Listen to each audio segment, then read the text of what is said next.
Assalamualaikum warahmatullahi wabarakatuh.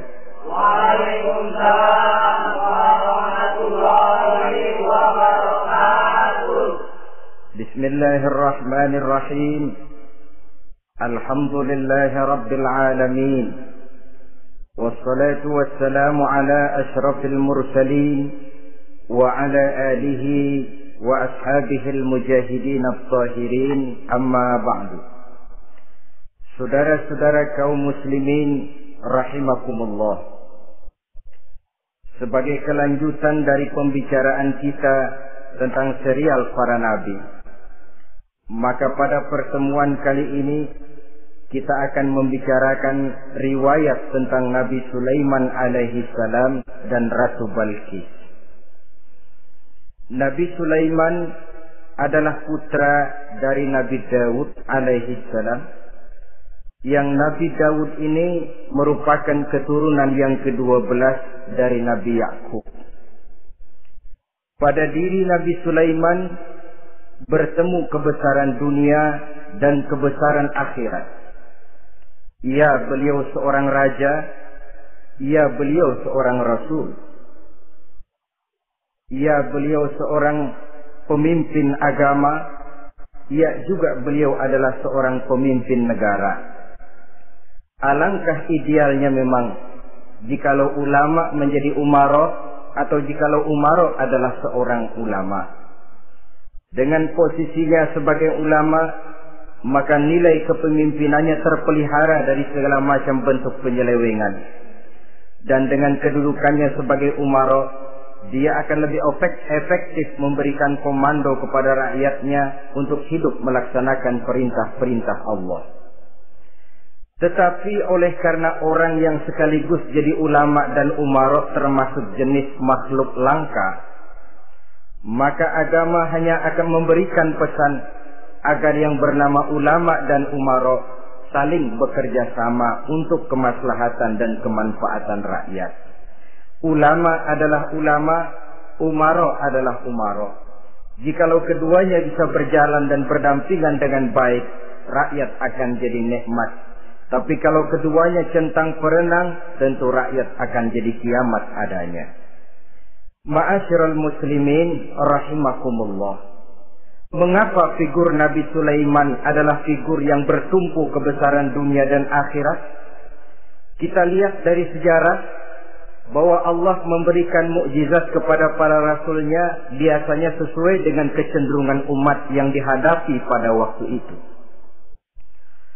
Umat yang dihadapi Nabi Musa alaihi salam adalah umat yang senang kepada kegagahan, suka kepada bentuk badan yang kuat. Oleh karenanya mukjizat yang diberikan Allah kepada Nabi Musa berupa kekuatan baik tongkat maupun tenaganya. Sebaliknya, umat di zaman Nabi Isa alaihi salam cenderung berbangga dengan kemahirannya di bidang ilmu kedokteran dan ketabiban.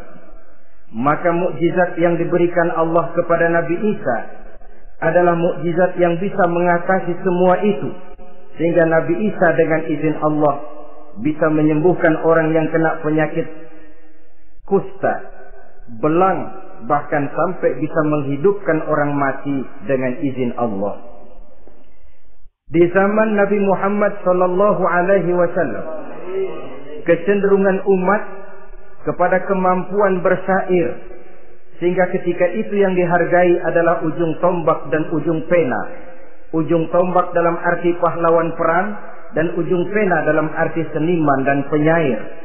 Maka di antara mukjizat terbesar yang diberikan kepada Nabi adalah Al-Quranul Karim, yang keindahan gaya bahasanya tidak seorang penyair pun sanggup menandinginya.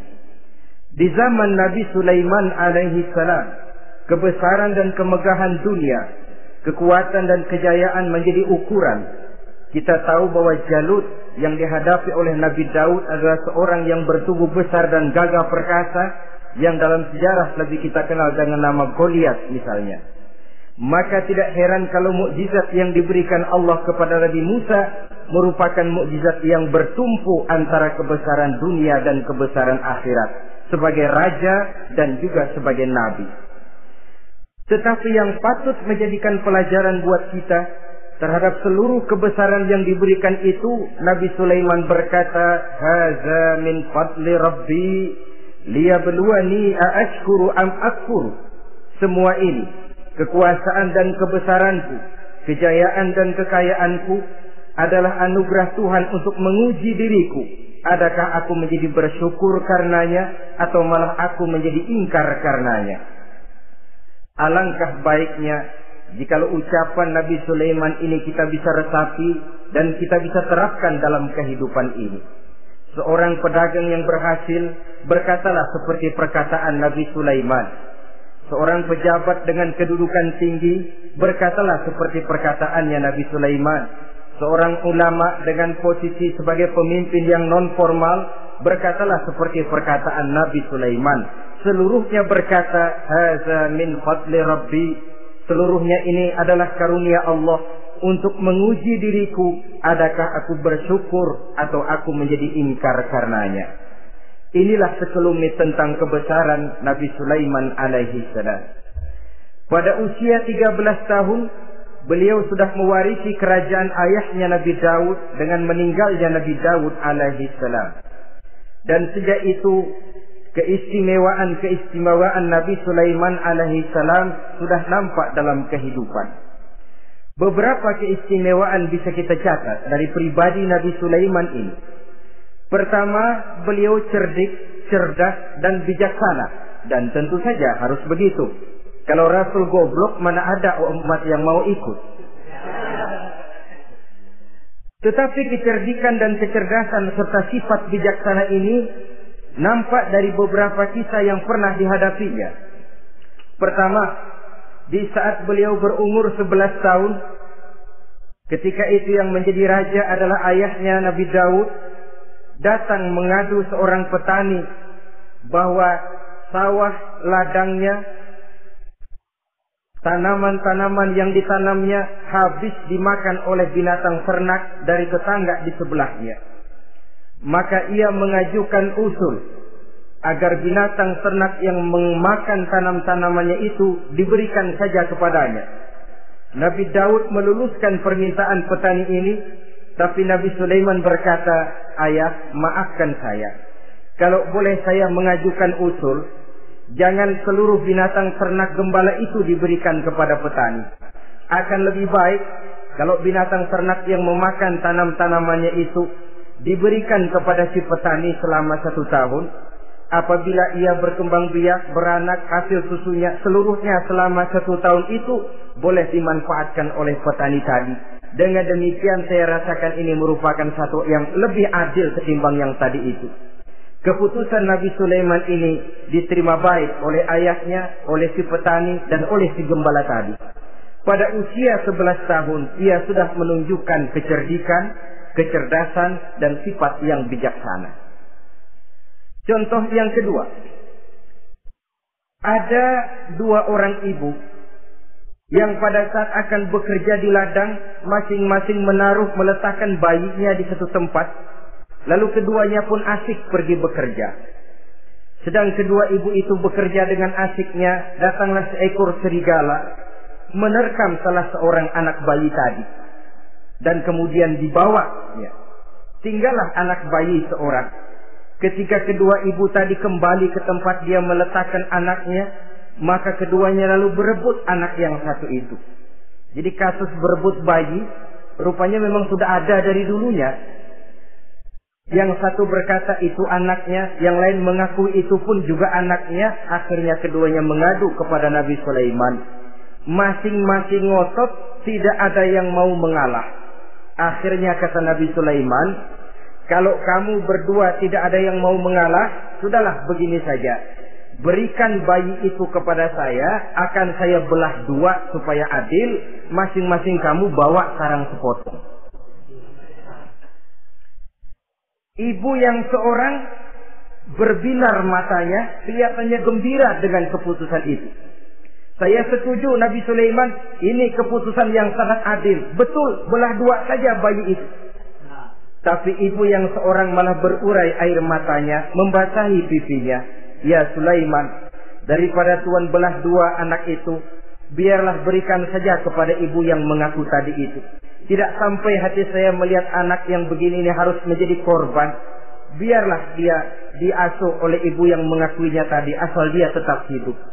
Nabi Sulaiman tersenyum, lalu berkata kepada ibu yang berurai air mata tadi, ambillah anak ini bu, karena ia memang benar anak ibu.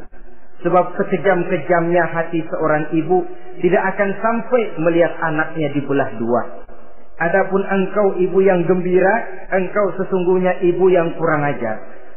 Cuma sekedar ngaku-ngaku, buktinya anak mau dibelah dua kamu setuju. Ibu macam apa kamu anak dibelah dua setuju? Akhirnya ibu yang satu itu menerima hukuman yang sesimpel karena mengakui sesuatu yang bukan haknya. Di sini kita lihat kebijaksanaan yang dimiliki oleh Nabi Sulaiman alaihi salam. Bukti yang ketiga, pada waktu beliau mengadakan jihad fi sabilillah, beliau mengadakan mobilisasi dana. Tidak cuma manusia, binatang seluruhnya ikut memberikan sumbangan. Ketika datang gajah, gajah nyumbang kerbau. Datang kerbau, kerbau nyumbang kambing. Datang kambing, kambing nyumbang ayam. Datang ayam nyumbang burung. Datang burung nyumbang balang. Datang balang nyumbang semut. Gajah yang nyumbang kerbau melihat balang nyumbang semut ketawa. Hei semut, balang, Nabi Sulaiman kamu berikan semut untuk apa kayak gitu kecilnya? Lihatin dong saya nyumbang kebo, kata gajah. Nabi Sulaiman tersenyum seraya bersabda, al-hadiyatu biqadril muhdi. Pemberian itu memang sesuai dengan kemampuan orang yang memberi. Kalau gajah nyumbang kerbau itu wajar saja. Gajah besar sumbangannya pun besar. Sebaliknya kalau balang nyumbang semut itu juga memang pantas. Balang kecil sumbangannya pun kecil. Yang tidak wajar kalau ada balang mau nyumbang kerbau, ada gajah nyumbang semut. Di sini kelihatan watak yang bijaksana dari Nabi Sulaiman alaihi salam. Ini merupakan ciri keistimewaannya. Setiap rasul dibekali dengan sifat ini yang namanya sifat fatonah. Cerdik, cerdas, dan bijaksana. Yang ini memang merupakan mukjizat. Kecerdasan seorang rasul tidak merupakan hasil sekolahan, tapi merupakan bimbingan wahyu semata-mata, dan ini yang tidak bisa ditandingi oleh manusia. Jadi jangan lalu ngambil dalih rasul aja nggak sekolah pinter, lalu ikut nggak sekolah ya goblok terus. Itu khususiyat kok. Sifat yang namanya fatona itu merupakan bimbingan daripada wahyu. Adapun manusia, jikalau dia mau cerdik, jikalau dia mau cerdas, jikalau dia mau bijaksana, dia harus belajar. Dia lewat bangku sekolah, dia lewat teman bergaul, dia lewat bertanya kepada orang-orang pandai, atau autodidak dengan hidup banyak membaca dari kehidupan ini. Dengan demikian nilai kecerdikan, kecerdasan dan kebijaksanaannya akan bisa meningkat adanya. Ini keistimewaan pertama. Keistimewaan yang kedua, Nabi Sulaiman diberikan kekuasaan oleh Allah sehingga bisa menguasai angin, jin, bahkan juga mengerti segala macam bahasa binatang. Menguasai angin, beliau bisa menundukkan angin ribut dan memerintahkannya angin itu. Dalam surah Al-Anbiya ayat 81 kita temukan, wali Sulaiman ar-riha asifatan tajri bi amrihi ilal ardil lati barakna fiha. Dan bagi Sulaiman, ia mampu menundukkan angin ribut yang bertiup menurut perintahnya ke permukaan bumi yang kami berkahi di dalamnya. Menguasai angin, barangkali istilah sekarangnya, memahami betul meteorologi. Itu sebabnya mukjizat hanya diberikan kepada Rasul. Orang yang jiwanya sudah stabil. Coba kalau potongan kita diberikan keistimewaan bisa ngatur angin, Saban Sari main angin. Gak boleh ada orang kita kesel sama orang, undang angin, hantam saja. Maka mukjizat semacam ini hanya diberikan kepada orang yang jiwanya sudah stabil. Ada satu cerita, namanya juga cerita, tapi kebenarannya mendekati. Seorang wali di tanah Jawa sholat Jumat di Masjidil Haram di Mekah. Namanya wali kalau di Jawa kan pakai belangkon. Dia sembahyang di Masjidil Haram. Ini ada orang Arab usil, tumben ngelihat belangkon. Ini apa di tengah masjid? Dia tepak belangkon itu, miring di atas kepala. Begitu belangkonnya miring, tanah kayaknya ikut miring. Sehingga penduduk heran, ini apa tanah jadi miring begini? Lalu ada seorang wali juga yang alim dan mengerti, lihat-lihat di tengah Masjidil Haram ada belangkon miring di atas kepala. Jangan-jangan ini sebabnya ini. Dia samperin, dia dandanin lagi tuh belangkon rata, tanah kelihatannya kayak rata lagi. Keistimewaan seperti ini pun hanya diberikan kepada orang yang jiwanya memang sudah stabil. Coba kayak kita diberikan keistimewaan kayak begitu, main belangkon melulu. Saudara-saudara kaum muslimin rahimakumullah, juga bisa menguasai jin, memerintahkan jin, dan juga mengerti segala macam bahasa binatang. Kita bisa lihat dalam surah As-Saba ayat 12 misalnya. Demikian juga tentang mengerti bahasa binatang. Pada satu hari Nabi Sulaiman dan bala tentaranya lewat di satu lembah. Lembah itu kebetulan lembah semut. Ketika mereka lewat di lembah itu, Raja Semut lihat dari kejauhan, dia pidato kepada rakyatnya para semut itu. Apa katanya? Ya ayyuhan namlu dukhulu masakinakum, la yahtimannakum Sulaiman wa junuduh, wa hum la yash'urun. Jadi ini Raja Semut melihat Nabi Sulaiman datang bersama seluruh bala tentaranya, dia pidato kepada rakyatnya. Saudara-saudaraku rakyat semut, di mana saja suara saya bisa didengar. Perhatian, perhatian. Ini Nabi Sulaiman mau lewat dengan seluruh bala tentaranya. Kamu semua supaya masuk ke dalam lubang kamu masing-masing. Sebab kalau kamu nggak masuk ke lubangmu masing-masing, akan diinjak oleh Sulaiman dan bala tentaranya. Sedangkan mereka tidak tahu kalau kamu kena injak. Masuklah semut itu seluruhnya ke dalam lubangnya masing-masing. Nabi Sulaiman senyum. Fatabassama dhahikan min qawliha. Mendengar ucapan Raja Semut ini, Nabi Sulaiman tersenyum. Lalu berkata, apa katanya? Rabbi auzi'ni an ashkura ni'mataka allati an'amta alayya wa ala walidayya wa an a'mala salihan tardahu wa adkhilni birahmatika fi ibadika salihin. Satu pengakuan yang tulus yang jauh dari watak kesombongan. Mendengar Raja Semut berkata semacam itu, beliau senyum lalu berkata, wahai Allah, tetapkan kiranya hati saya ini untuk selalu bersyukur terhadap nikmat yang Engkau karuniakan kepada saya. Karena nikmatku, nikmat yang Engkau berikan kepadaku, saya mengerti bahasa binatang. Karena mengerti bahasa binatang, saya mengerti seruan Raja Semut itu. Tetapkan saya untuk selalu bersyukur ya Allah atas nikmat yang Engkau berikan ini, atas nikmat yang Engkau berikan kepada kedua orang tua saya, dan tetapkan saya untuk selalu melakukan amal soleh yang Engkau ridhoi, dan masukkan saya ke dalam golongan hamba-hambamu yang soleh. Satu pengakuan yang tulus, yang jauh dari sifat kesombongan. Mungkin kalau sombong yang lahir, begitu dengar Nabi Sulaiman bahwa semut ngomong begitu, beliau akan berkata, iya, masuk ke buruan. Tapi kan tidak. Malah beliau perintahkan bala tentaranya, pasukan, berhenti.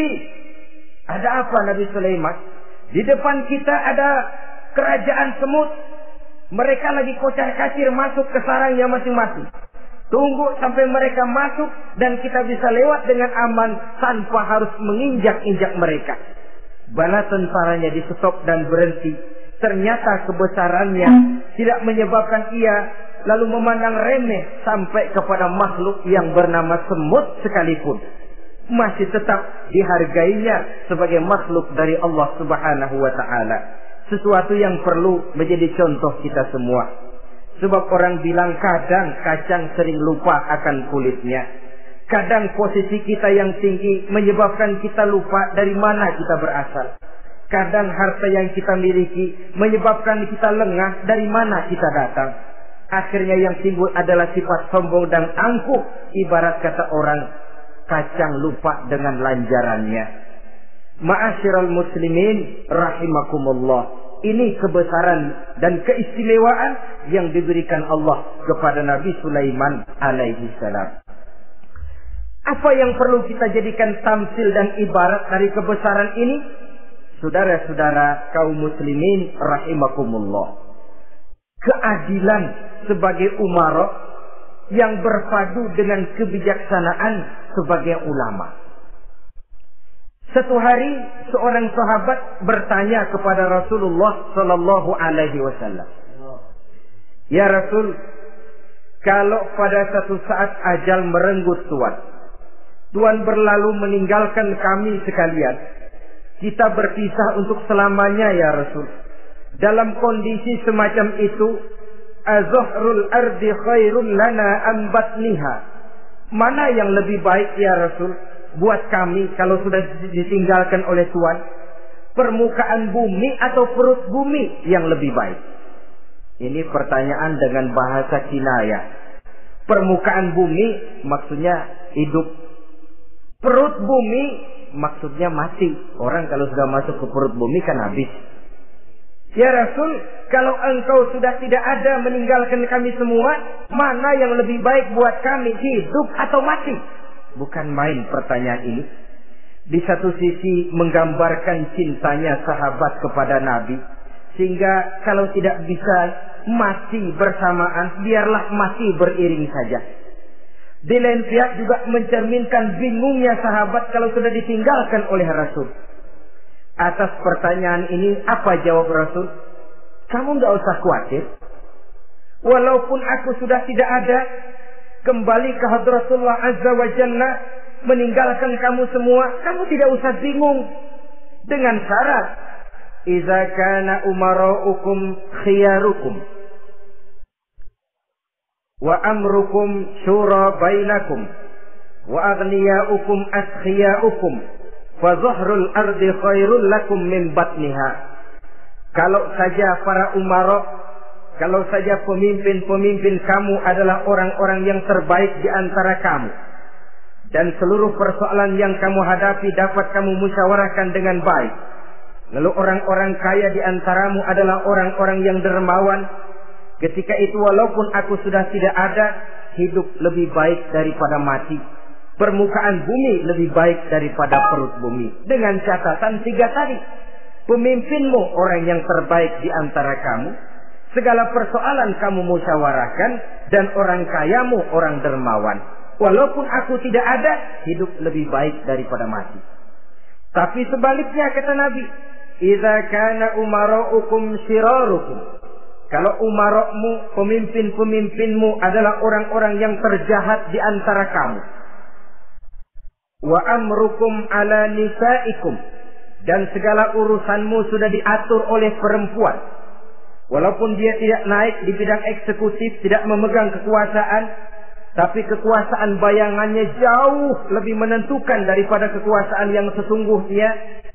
Kalau perempuan sudah ikut campur mengaturmu, kemudian wa askhiyaukum bukhalaukum. Orang-orang kaya di antaramu adalah orang-orang yang bakhil bin pelit alias kikir. Maka ketika itu kata Nabi, fabatnul ardi khairul lakum min zahriha. Perut bumi lebih baik daripada permukaan bumi. Apa yang bisa diharapkan dari pemimpin yang zalim, perempuan yang sok kuasa, dan orang-orang kaya yang bakhil dan pelit?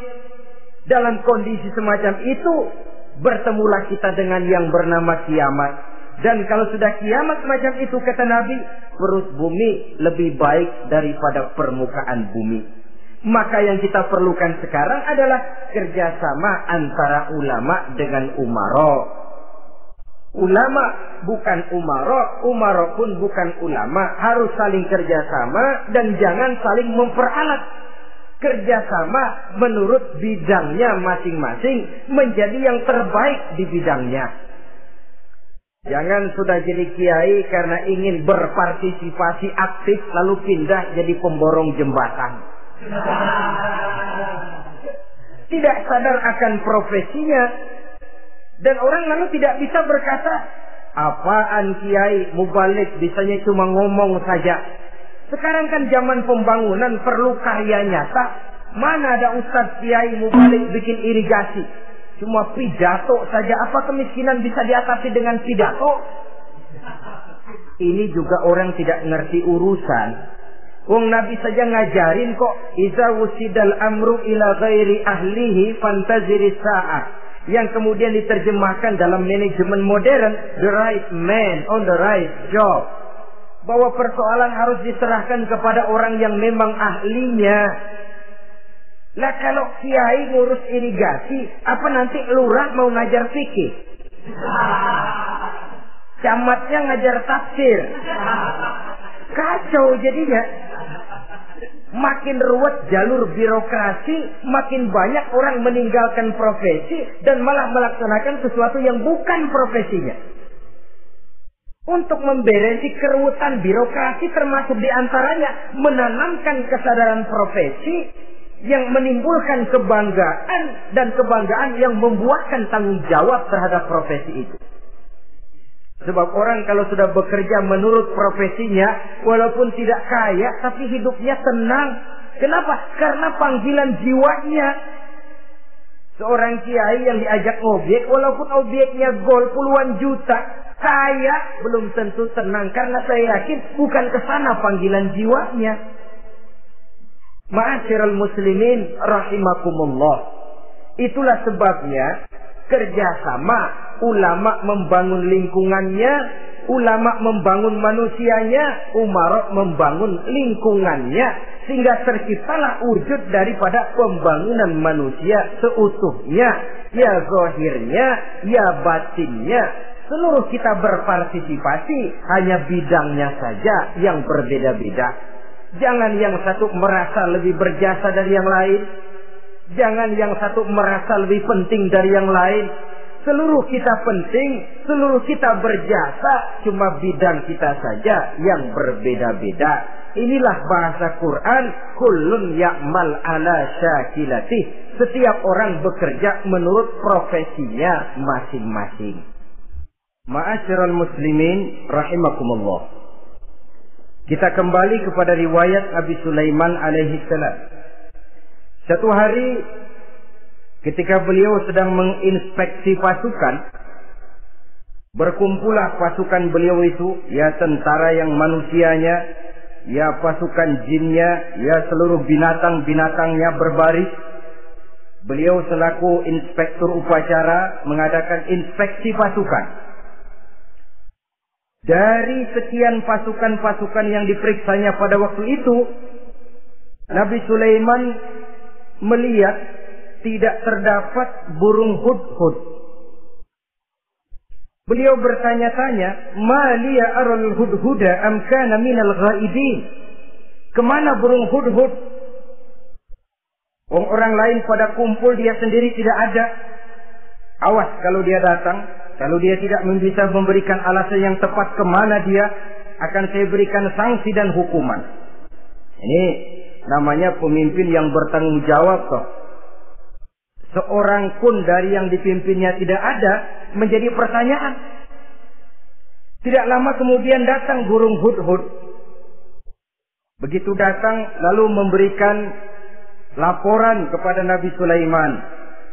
Kalau istilah sekarang, begitu dia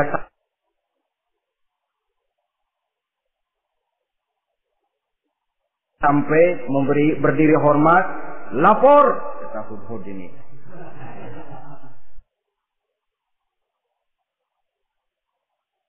Bagaimana hudhud? Maaf Tuan Raja, saya terlambat. Iya, kenapa terlambat? Patroli Tuan Raja. Kemana saja kamu patroli? Keliling. Lalu apa hasilnya? Inni wajadtu imra'atan tamlikuhum wa utiyat min kulli syai'in wa laha 'arsyun 'azim. Saya baru berpatroli ke satu negara yang bernama Sabah, Tuan Raja. Sabah, saudara tahu Sabah? Di mana itu? Dekat ibu kota Yaman sekarang. Di sana Tuan Raja, kata Hudhud ini, wajadtum ra'asan tamlikuhum. Yang jadi raja perempuan. Kalau tuan raja besar, tuan orang laki. Ayah tuan raja besar, Nabi Daud, laki. Ini mah model tuan raja. Orangnya rajanya raja besar, tapi perempuan. Tumben saya ngelihat ada raja perempuan. Kerajaannya begitu besar. Begitu. Iya. Lalu dia jadi raja bagaimana? Dia mewarisi kerajaan ayahnya Sri Baginda Raja Sarahil. Ketika ayahnya wafat, dia naik. Walaha arsun azim. Singgasananya besar, bagus, antik Tuan Raja. Terus bagaimana lagi? Wajadtuha wa qaumaha yasjuduna lisyamsi min dunillah. Yang jadi pikiran saya Tuan Raja, dengan kekuasaan yang besar, mereka itu seluruhnya, seluruh bala tentaranya dan kaumnya, yasjuduna lisyamsi, mereka menyembah matahari, bukan menyembah Allah. Mendengar ini Nabi Sulaiman tergerak hatinya. Waktu mendengar rajanya perempuan, kekuasaannya besar, belum tergerak. Tapi ketika sampai kepada yasjuduna lisyamsi, mereka sujud kepada matahari, di situ pribadi seorang rasulnya tergerak. Siapa nama ratu itu? Namanya Ratu Balqis Tuan Raja. Begini Hudhud, laporan kamu saya terima. Alasan kamu datang terlambat bisa dipertanggungjawabkan. Kamu tidak kena hukuman. Cuma begini saja Hudhud, karena kamu yang laporan, kamu yang tahu lokasi negaranya, kamu yang harus melaksanakan tugas ini. Apa Tuan Raja? Idhab bi kitabi hadza fa'alqih ilaihim. Kamu berangkat lagi ke negeri Sabah, bawa surat saya, berikan kepada mereka. Umma tawalla anhum.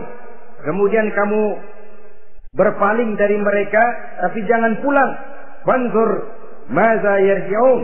Lihat apa reaksi mereka setelah menerima surat ini. Baik Tuan Raja, baik.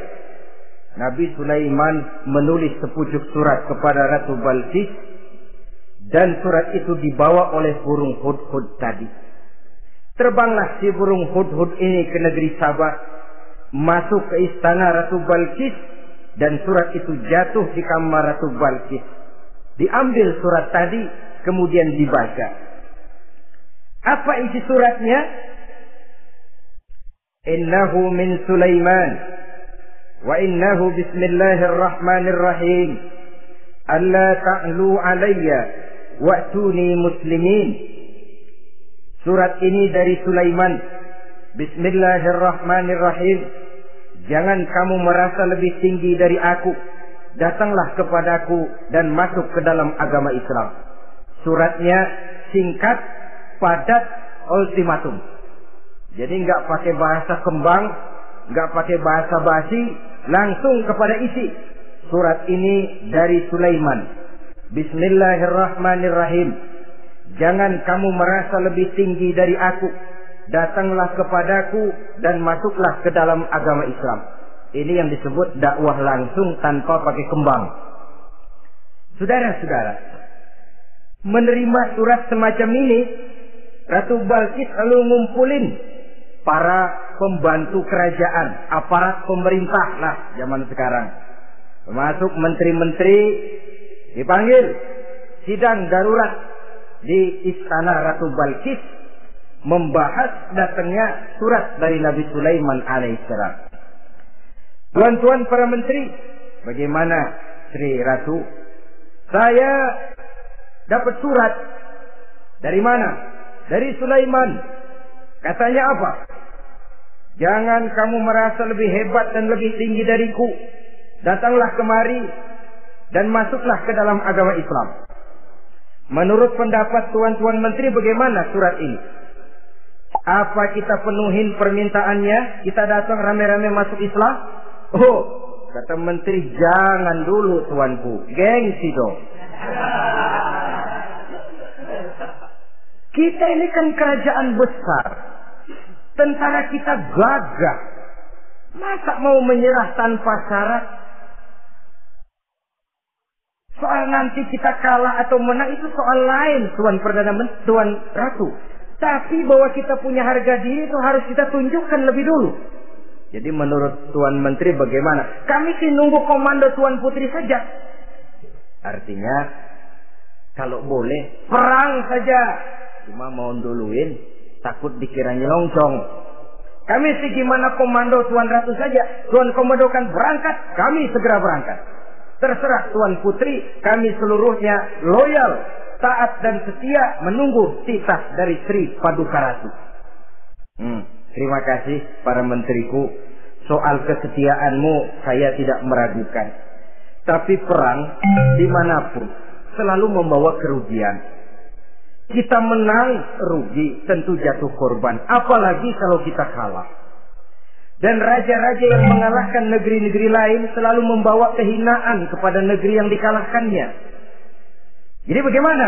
Sekarang begini saja. Kita ambil jalan tengah. Lalu diplomasi dulu. Diplomasi macam apa Tuan Ratu? Kita kirim utusan kepada Nabi Sulaiman. Dari sana nanti kita lihat reaksinya. Saya memang selama ini sudah dengar siapa itu Nabi Sulaiman. Katanya orangnya masih muda, masih bujangan, bijaksana, kekuasaannya besar, tentaranya hebat. Cuma kan baru berita, kita cek. Jadi diplomasi macam apa Tuan Ratu? Kita kirim utusan kepada Raja Sulaiman. Kita bawakan hadiah-hadiahnya. Yang mahal-mahal, mewah-mewah, menarik. Pokoknya yang terbaik di negeri kita, berikan kepadanya. Lihat reaksinya. Kalau dia tergiur dengan hadiah itu, dia raja, bukan nabi. Tapi kalau dia menolak hadiah itu, dia memang nabi. Dan apa reaksi kita nanti tergantung sikap Nabi Sulaiman. Aha, kalau begitu setujulah Ratu. Itu memang bijaksana. Diplomasi dulu. Iya, jangan datang-datang main perang aja loh. Perang sih gampang. Tapi ini kan ada meja perundingan. Sepanjang masih kita bisa menempuh jalan damai, damai saja dulu. Baik. Maka diaturlah satu barisan diplomasi untuk menuju Palestina, kerajaan Nabi Sulaiman alaihi salam. Rombongan terdiri dari 500 orang laki-laki dan 500 orang perempuan. Yang laki ganteng, yang perempuan cantik. Yang laki dikendarai dengan kuda-kuda pilihan dan yang perempuan dikendarai dengan keledai-keledai pilihan. Kuda dan keledai pun dihiasi begitu rupa. Pelanaknya yang terbagus dilapis dengan sutra. Sedangkan bawaan-bawaannya tidak lain daripada intan, berlian, mutiara, jamrud, yakut, kesturi yang dilapis dengan sutra tenun yang asli. Pendeknya hadiah yang serba wah. Dan rombongan ini dipimpin oleh seorang diplomat ulung dari negeri Sabah bernama Munzir bin Amru. Ini ahli diplomasi dari negeri Sabah. Dipesanlah oleh Ratu Balqis, kalau datang nanti kamu ke negeri Sulaiman, sikapmu harus begini, begini, dan segala macam. Ditatar dulu. So, ini mau diplomasi tingkat tinggi. Baik, Sri Ratu. Nah, sudah mendengar perundingan ini, burung hudhud pulang ke negeri Nabi Sulaiman. Apel lagi, lapor Tuan Raja. Bagaimana hudhud? Sikapnya mereka akan mengutus utusan dengan membawa berbagai macam hadiah untuk datang ke negeri kita. Baik. Nabi Sulaiman kumpulkan tentaranya, terutama para jin. Hei tentaraku, khususnya kalian para jin, akan datang rombongan tamu besar ke negeri kita. Maka mulai saat ini saya komandokan, kamu bangun satu istana yang megah, yang belum pernah ada dalam waktu yang relatif singkat. Dan lantai daripada istana itu harus dilapisi dengan kaca-kaca tebal yang bening, bawahnya diisi dengan air, diisi dengan ikan-ikan hias yang indah-indah. Baik Tuan Raja, maka tentara Nabi Sulaiman sejak manusia sampai binatang sampai jin, semuanya kerja bakti membangun istana yang megah. Sehingga sebelum rombongan kerajaan Sabah ini sampai, istana sudah selesai. Mereka masuk ke dalam istana Nabi Sulaiman. Begitu melihat lantainya gemerlapan air, masing-masing pada ngangkat kain. Takut kainnya basah. Waduh, ini istana kebanjiran begini. Kata Nabi Sulaiman, nggak usah diangkat kainnya, nggak usah. Ini dilapis kaca, cuma bawahnya memang kolam. Kolamnya berisi ikan. Oh, bengong aja pada melongo mulutnya. Saudara-saudara, jadi persis orang yang tinggal di puncak gunung datang ke tengah-tengah kota. Kan noraknya minta ampun. Apaan aja ditunjuk. Apaan aja dilihat, apaan aja ditunjuk. Ini ya, itu ya, wah, wah, sudah semuanya serba wah. Jadi kalau istilah singkat diplomasinya, mereka sudah kalah mental. Dan itu sudah kemenangan pertama dari Nabi Sulaiman. Sudah shock. Mereka merasa negeri Sabah kaya, luar biasa, hebat. Begitu datang ke negeri Sulaiman, mereka jadi orang norak kayaknya. Sudah kumpul, selamat datang tuan-tuan ke negeri kami. Ada pesan apa? Majulah Munzir bin Amru. Tuan Sulaiman, bagaimana? Kami diutus oleh Sri Baginda Ratu Balqis untuk menyampaikan hadiah-hadiah yang kami bawa ini. Intan, berlian, yakut, jamrud, kesturi, dan barang-barang mahal lainnya. Mudah-mudahan Tuhan bisa menerima dengan senang hati. Nabi Sulaiman tersenyum. Lalu beliau berkata, "Atumiddunani bimalin, fama atani Allahu khairun mimma atakum." Kamu mau memberikan saya seluruh hadiah-hadiah permata intan ini? Padahal apa yang telah diberikan Allah kepada saya jauh lebih baik dari apa yang telah diberikannya kepadamu. Kamu merasa bahwa saya kekurangan semua ini? Ketahuilah tuan-tuan, saya punya lebih banyak dari apa yang tuan-tuan berikan sekarang ini. Irja' ilaihim, bawa pulang kembali seluruh hadiah ini. Sampaikan salam saya kepada ratumu, Ratu Balqis. Falanatiyannahum bijunudin la qibala lahum biha. Kalau mereka tetap tidak mau datang menyatakan keislaman, kami yang akan datang ke sana dengan seluruh bala tentara kami yang mereka pasti tidak akan sanggup menghadapinya. Saudara bisa baca dalam surah An-Naml ayat 36. Saudara hadirin ma'asyiral muslimin rahimakumullah. Kalau orang sudah silau dengan yang namanya upeti, hadiah, harta, secara mental dia sudah jatuh. Andai kata ketika itu Nabi Sulaiman menerima seluruh hadiah tadi, maka misi kerasulannya tidak akan jalan. Wibawanya hancur, dan dia tidak akan sanggup lagi mendakwahkan Ratu Balqis untuk masuk ke dalam agama Islam. Dia akan jadi cemoohan di negeri Sabah. Sulaiman ngomong aja dikasih hadiah telap. Nah, ternyata ada yang lebih mahal dari harta, ada yang lebih mahal dari intan dan mutiara, ada yang lebih mahal dari pangkat dan kedudukan. Apa dia? Harga diri. Dan itu yang langka sekarang ini. Lebih baik jalan kaki tapi kita bebas mendongakkan kepala kemanapun kita mau, daripada naik mobil empuk tapi mata nunduk saja nggak berani lihat ke atas. Kehilangan harga diri. Ulama yang kehilangan harga diri akan menyelewengkan ayat.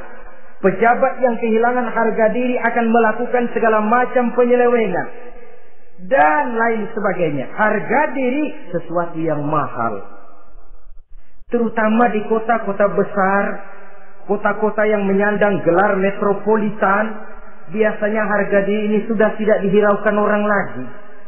Cuma untuk uang yang relatif kecil, cuma untuk kedudukan yang temporer, orang tidak segan-segan mengorbankan sesuatu yang paling mahal yang bernama harga diri. Akhirnya suap merajalela, sogok menjadi-jadi, semir pun menjamur. Bahkan malah kadang-kadang jadi target. Sehingga ada pernah berita jabatan wakil gubernur katanya dikomersilkan. Siapa yang bisa memberikan sekian puluh juta dia akan naik. Ini kalau sudah begini, ya salam. Orang itu kalau memperoleh satu jabatan karena mengeluarkan banyak uang, percayalah saudara, begitu dia naik ke jabatan itu, langkah pertama yang dia lakukan, bagaimana supaya uangnya bisa kembali. Bukan bagaimana bekerja sebaik-baiknya, bukan bagaimana mensejahterakan rakyat sebaik-baiknya. Karena dia merasa naik jabatan banyak mengeluarkan uang, setelah dia naik, gimana supaya pulang modal dulu. Lebihnya kalau ada, baru bekerja buat rakyat, itu pun kalau nggak keburu pensiun. Kadang-kadang malah lebih celaka lagi, kalau sudah mau pensiun baru bikin pemutihan. Wah, saya baru rajin iktikaf di masjid, pergi haji. Kenapa? Udah pensiun. Tapi waktu masih aktif, tanda tangan masih laku, nota masih dihargai, kata beliau masih berwibawa, lupa berbuat untuk hari depan dirinya sendiri, yaitu akhiratnya. Konon lagi untuk umat dan agamanya. Jadi untuk mengabdi, berbuat baik kepada umat, berkhidmat kepada agama, iktikaf di masjid, tuan-tuan, tak usahlah nunggu sampai pensiun. Manfaatkan posisi yang tuan-tuan punya sekarang ini untuk beribadah dengan sebaik-baiknya. Itu pun masih bersyukur, masih bisa mengadakan pemutihan daripada tidak sama sekali. Cuma alangkah akan lebih efektifnya lagi kalau itu diawali pada saat kita masih mempunyai posisi kunci. Ini reaksi Sulaiman, saudara-saudara. Diberikan hadiah yang mahal, atumidunani bimalin. Kamu mau nyogok saya dengan hadiah ini? Yang diberikan Allah lebih hebat dari yang kau bawa sekarang ini. Apa yang saya cari? Oleh Allah saya telah diberikan sesuatu yang lebih besar dari yang kau bawa. Sudah, bawa pulang saja. Sampaikan salam kepada Rasul. Kalau dia tetap ngotot tidak mau kemari, saya yang akan datang ke sana dengan seluruh bala tentara yang saya yakin sampean akan kewalahan ngadepinya. Pulang, sampaikan salam saya, bawa seluruh hartamu. Diplomasi tahap pertama menang total. Utusan Raja Sabah sudah kalah mental, kalah juga fisik. Pulanglah mereka dengan membawa kembali seluruh hadiah yang mereka ingin sampaikan tadi. Bisa dibayangkan mentalnya, ya. Sama juga kita sudah punya niat ingin menyogok seseorang, tahu-tahu yang mau disogok nggak nerima. Pulang kayaknya muka kan belipat. Sulit ketemu orang. Jadi perasaan kita orang pada ngetawain aja. Padahal orang mah nggak tahu persoalannya. Itu sikap mental sendiri itu. Jadi memang saudara-saudara ini berkaitan. Walaupun yang mau nyogok banyak, kalau yang disogok nggak mau, nggak jadi. Walaupun ada yang minta disogok, kalau yang mau nyogok nggak ada, juga nggak nyetel. Nah ini nyetel, yang mau nyogok banyak, yang disogok pun ada. Jadilah perbuatan itu. Ma'asyiral muslimin rahimakumullah. Sampai mereka di kerajaan Sabah, mereka ceritakan itu, Ratu Balkis bengong. Ternyata yang saya dengar selama ini memang benar rupanya. Sulaiman bukan cuma raja, tapi juga rasul. Bukan cuma pemimpin negara, tapi juga pemimpin agama. Lalu bagaimana, saudara ratu? biar saya pikir-pikir dulu. Pikir. Bagaimana ya? Sudahlah, begini saja. Kita sekarang berangkat ke negeri Nabi Sulaiman. Saya yang akan langsung memimpin rombongan. Ada 2 tujuan Ratu Balqis sebenarnya. Tujuan pertama ingin melihat dengan mata kepala sendiri kebesaran Sulaiman yang selama ini dia cuma dengar beritanya saja. Yang kedua, ada udang di balik batu. Kalau setelah Nabi Sulaiman nanti melihat kecantikan Ratu Balqis ini, dia bisa fly. Nah, istilah anak sekarang, dia bisa fly. Nah, siapa tahu kan karena kecantikannya Nabi Sulaiman lalu jatuh hati dan Dewi Amor pun bicara. Nanti bila mata bertemu mata, bibir ikut senyum, hati berdetak, maka terjadilah magnet-magnet saling bersentuhan, percintaan tingkat tinggi. Kan lumayan dapat suami, dapat pacar seorang raja besar. Jadi dengan harapan ini berangkatlah Ratu Balqis ke negeri Nabi Sulaiman. Hud lapor lagi. Lapor. Gimana Hud? Ini Ratu Balqis yang mimpin sekarang. Baik, kita siap-siap. Begini saja, kata Nabi Sulaiman. Siapa yang bisa bawa singgasana Ratu Balqis ke sini? Jin Ifrit tampil. Saya. Berapa lama kamu perlukan untuk membawa singgasana Ratu Balqis kemari? Sebelum Tuan bangun dari tempat duduk, itu singgasana sudah bisa sampai kemari, Tuan Raja. Bagus. Ada yang bisa lebih cepat? Saya, kata seorang ulama. Berapa lama? Sebelum Tuan kedip. Asal Tuan kedip, Tuan melek lagi, singgasana sudah sampai di sini. Baik, kerjakan. Dalam waktu sekejap itu singgasana Ratu Balqis sudah sampai di istana Nabi Sulaiman. Pasang di sini, biar dia dudukin nanti. Rubah sedikit biar dia nggak kenali. Dirombak sedemikian rupa. Masuk Ratu Balqis ke istana Nabi Sulaiman. Terjadilah kemudian di perundingan semacam tingkat tinggi antara raja dengan raja. Bagaimana Tuan Ratu Balqis? Iya, Tuan Sulaiman. Iya, bagaimana? Saya kagum dengan kebesaran Tuan. Bukan kebesaran saya. Seluruhnya ini adalah karunia Allah kepada saya. Saya dengar Tuan menyembah matahari. Padahal matahari tidak pernah memberikan apa yang Tuan kehendaki. Matahari tidak pernah menciptakan Tuan. Adalah lebih baik Tuan menyembah yang menciptakan matahari daripada menyembah matahari itu sendiri.